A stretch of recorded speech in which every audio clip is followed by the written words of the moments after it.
রাজধানীর শ্যামলীর centre for kidney disease and urology CKD হাসপাতালে চাঁদার দাবির ঘটনায় র্যাবের যৌথ অভিযানে র্যাব 2, 4 এবং 6 এবং র্যাব সদর দপ্তরের গোয়েন্দা শাখার সহযোগিতায় অভিযুক্ত প্রধান আসামি সহ 7 জনকে গ্রেপ্তার করেছে।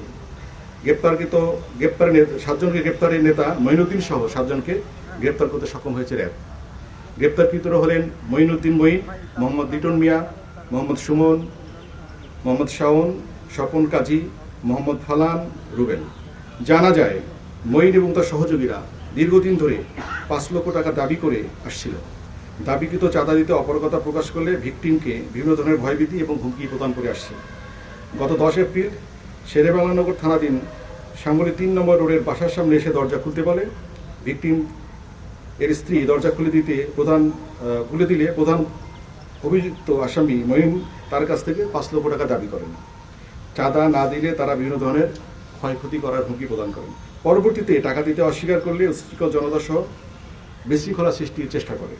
তারা হাসপাতালের সামনে অবস্থান করে উচ্ছৃঙ্খল আচরণ করে, উচ্চস্বরে স্লোগান, চাঁদাবাজি, গালাগালি এবং পরিবেশকে অস্থিতিশীল করার অপচেষ্টা চালায়।